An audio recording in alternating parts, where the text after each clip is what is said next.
आपके साथ मुरली मनोहर। आप देख रहे हैं नेशनल कवरेज। तो नेशनल कवरेज में आपका स्वागत है।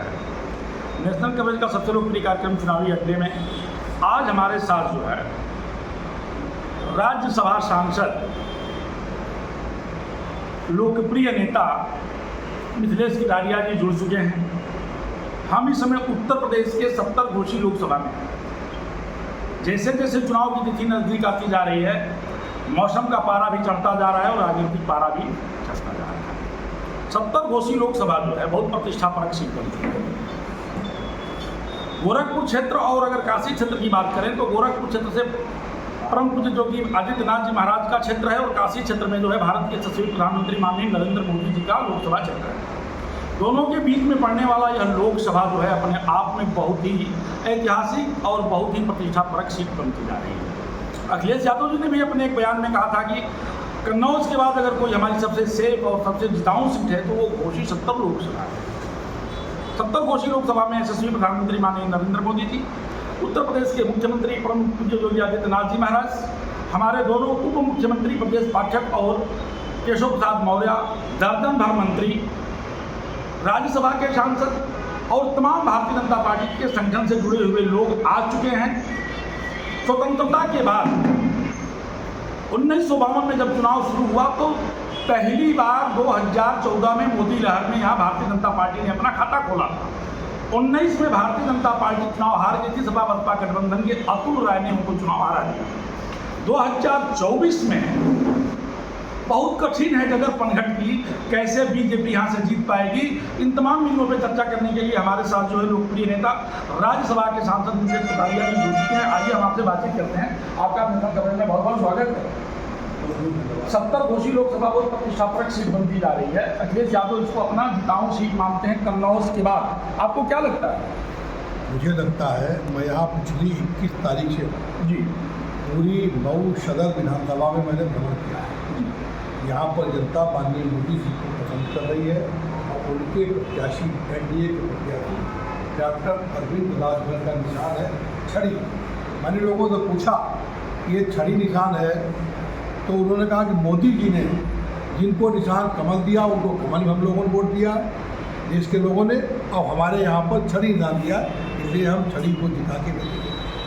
अगर हम 2019 की बात करें तो 2019 में बीजेपी के कैंडिडेट हरिनारायण जी चुनाव हार गए। इस समय ओम प्रकाश राजभर के खिलाफ बड़ा आक्रोश है जनता के बीच में। बड़बोलेपन है, अधिक बोलते हैं। अभी जब अनुप्रिया पटेल जी ने बोला था राजा भैया के खिलाफ, राजा भैया का नाम तो नहीं लिया था लेकिन कहा था कि राजा जो है बैलेट पेपर से पैदा होते हैं, ईवीएम से पैदा होते हैं, उस समय ओम प्रकाश राजभर ने अनुप्रिया पटेल की बात का समर्थन किया था। उसको भी लेकर के जनता के बीच में काफ़ी आक्रोश है। देखिए, ये इनका एक व्यक्तिगत सोच है। राजनीतिक बात सच्चाई ये है कि जो हम जनता से वोट मांगते हैं जनता हमको देती है। और रही बात राजा और महाराजा ये घराने हैं, इनका अपना एक सम्मान है और जनता में इनका अपना बेहतर प्रदर्शन होता है और राजनीतिक क्षेत्र के लिए वोटिंग है। लेकिन राजा भैया तो निर्दल चुनाव वहाँ से जीता करते थे। राजा भैया तो प्रतापगढ़ से कई बार बीजेपी सपा बसपा उनके खिलाफ चुनाव लड़ा, लेकिन राजा भैया जीत गए। राजा भैया का पूर्वांचल के कई सीटों पर बड़ा प्रभाव है, हराने जिताने की स्थिति में है राजा भैया। देखिए, ऐसा है, मैं व्यक्तिगत रूप की बात नहीं करता हूँ। वो विधायक कई बार रहे, लगातार हैं, लेकिन हमारे देश के प्रधानमंत्री जब से मोदी जी आए हैं पूरे देश में उनका जो नाम बढ़ा, उनके नाम के आगे कोई नहीं है। उत्तर प्रदेश में माननीय योगी आदित्यनाथ जी ने जिस तरीके से कानून पे कंट्रोल किया और प्रदेश का विकास किया, हर लोगों को, सभी वर्गों को फ़ायदा दिया है, चाहे महिला हो, चाहे युवा हो, चाहे दलित हो, चाहे किसान हो, चाहे ओबीसी हो, सबको आगे बढ़ाने का काम किया है। माननीय प्रधानमंत्री आदरणीय श्री नरेंद्र मोदी जी के नेतृत्व में पूरे देश में चुनाव हो रहा। छठे चरण तक हम सरकार बनाने के बहुत आगे निकल गए हैं। आखिरी चरण जो हमारा चुनाव है वो 400 पार जाएगा। उत्तर प्रदेश की 80 सीटों में से 59 सीटों पर 69 सीटों पर चुनाव हो गया है, 13 सीटों पर महज बाकी, अगर हम उत्तर प्रदेश की बात करें। और सारे वीआईपीओं का चुनाव जो है छठवें चरण तक हो चुका है। डिम्पल जी का हो गया है, अखिलेश जी का हो गया है, राहुल जी का हो गया है, राजनाथ सिंह जी का हो गया है, स्मृति ईरानी का हो गया है। सुल्तानपुर प्रथम चरण में सुल्तानपुर में मतदान हुआ था और अंतिम चरण का चुनाव जो है काशी में आकर के माननीय नरेंद्र मोदी जी के लोकसभा के चुनाव के बाद संपन्न हो जाएगा। सातवें चरण अंतिम चरण का चुनाव आज पूर्वांचल की 13 सीटें जो बाकी हैं या प्रदेश की जो 13 सीटें बाकी हैं उसमें आज एक भी वीआईपी सीट अब रह गई है, वाराणसी। आपको क्या लगता है कि जिन सीटों पर चुनाव हो गया है उसमें बीजेपी की स्थिति क्या है? हम लोग सारी सीटें जीत रहे हैं जी, जिनको ये आपके समाजवादी पार्टी के राष्ट्रीय अध्यक्ष अखिलेश यादव जी ने कहा है वो खुद हार रहे हैं चुनाव कन्नौज। मैं वहाँ भी गया हूँ, फिरोजाबाद भी वो हार रहे हैं, उनके भाई अक्षय यादव। आपकी पत्नी डिम्पल यादव इस बार मैनपुरी चुनाव हार रही, मैं हर जगह पर 3-3, 4-4 दिन रहा हूँ, बदायूं भी ये हार रहे शिवपाल सिंह। और हम तो आपकी पड़ोस की सीटें आजमगढ़ ये भी जीतेंगे, निरहुआ फिर जीतेंगे। तो माननीय प्रधानमंत्री आपके ये बात कहने के बाद मुझे एक बात याद आ रही है। अखिलेश यादव ने कृषि में कहा था कि 7-9 सीटें हम जीत रहे हैं, लेकिन एक दिन बाद जब 1912 कृषि किया उन्होंने कहा कि अब तो हम 80-80 जीत रहे हैं। जो एक सीट छोड़ा था उन्होंने बनारस का छोड़ा था, लेकिन दूसरे दिन के कृषि में उन्होंने कहा कि अब हम बनारस भी जीत रहे हैं। वैसे ही आप भी कह रहे हैं कि हम कन्नौज भी जीत रहे हैं, हम बदायूं भी जीत रहे हैं, हम आजमगढ़ भी जीत रहे हैं। हमने जनता की बात आपसे कही, हम अपनी तरफ प्रोपोगंडा नहीं बनाए। मैं वहाँ पर मैंने काम किया और पूरे देश में 81 करोड़ लोगों को जो अनाज प्रधानमंत्री की योजना मिल रहा है। कांग्रेस की सरकार जब हुआ करती थी तो गोदाम में धान और गेहूँ चावल सब सड़ जाता था, किसी को नहीं मिलता था। ये इनकी जब सरकार थी तब कोटेदार के यहाँ ट्रक भर कर के बिक जाता था और किसी के खिलाफ कार्रवाई नहीं होती थी। आज माननीय प्रधानमंत्री जी के नेतृत्व में उत्तर प्रदेश का चुनाव जो भी जी ने वादा किया, हम धरातल पर हम लोग काम कर रहे हैं। तो जनता से जाकर के पूछो, जनता जिता रही है योगी जी को। तीसरी बात प्रचंड बहुमत से प्रधानमंत्री बनाएंगे। आपको क्या लगेगा कि ये जो 13 सीटें हैं इसमें आप कितना जीत पाएंगे? 13 की 13 सीटें जीतेंगे, समीकरण है। यहाँ पर दुर्भाग्य है यहाँ के लोगों का, तो लोगों ने बताया कि अब हम जेल में रहने वालों को नहीं जिताएंगे, अब हम उनको जिताएंगे जो हमारे बीच में रहते हैं। यहाँ पर मोदी जी के जो प्रत्याशी ओम प्रकाश राजभर जी के बेटे हैं डॉक्टर अरविंद राजभर जी, वो चुनाव जीतेंगे। ओम प्रकाश राजभर जी अपनी पार्टी से अलग किया करते हैं, लेकिन ये नेशनल पार्टी थे, राष्ट्रीय चुनाव है, ये राष्ट्र के हित की बात है। राष्ट्र हित का काम कौन सोचेगा?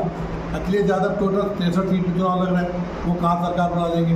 कांग्रेस गठबंधन सब मिला के 200 में लड़ रहे चुनाव, तो वो कहाँ सरकार बना लेंगे? सरकार बनाने के लिए आपको पूरे देश में चुनाव लड़ना पड़ेगा। दक्षिण भारत में भी हम चुनाव जीत रहे हैं। हम आप केरल में जहाँ हमारा कोई MP नहीं था, आज वहाँ के 10 से 12 सीटें हम जीतने जा रहे हैं। राहुल जी केरल छोड़ के फिर उत्तर प्रदेश आए। राहुल जी इसलिए छोड़ के आ गए, उनको मालूम है वो भाग जाएंगे, वो वहाँ हार जाएंगे। उनको कम्युनिस्टों ने फंसा दिया वायनाड सीट। जी, मैं केरल में रहा हूँ, मैं 10 दिन जून के महीने में, तो मैंने वहाँ की स्थिति देखी है।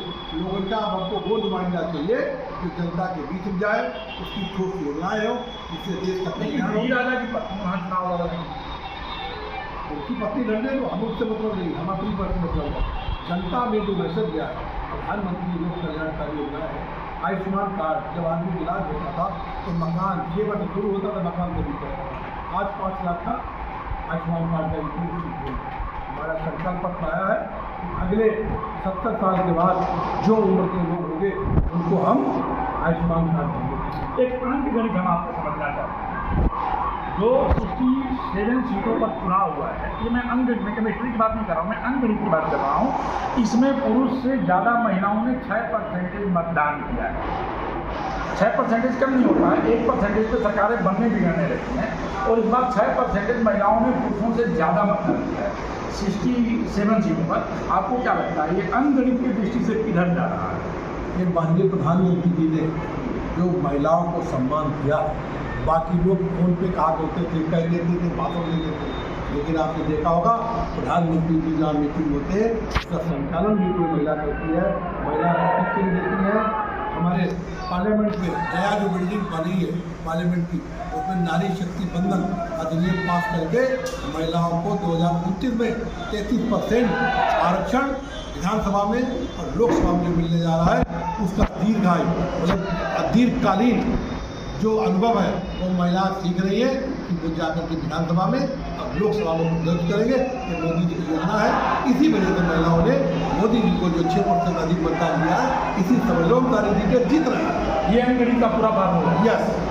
तो आप सुन रहे थे मिस्टर कलेर जी का, आप राज्यसभा के सांसद हैं, बड़े नेता हैं, बड़ा अनुभव भी है। आपने स्पष्ट शब्दों में कहा है कि जो 6% महिलाओं ने मतदान किया है, वह 6% महिलाओं का, पुरुषों से अधिक जो 6% महिलाओं ने मतदान किया है, वह निश्चित तौर पर उत्तर प्रदेश की 80 की 80 सीटें जिताने के लिए किया है। मुरली मनोहर के साथ बोला, मेरे लिए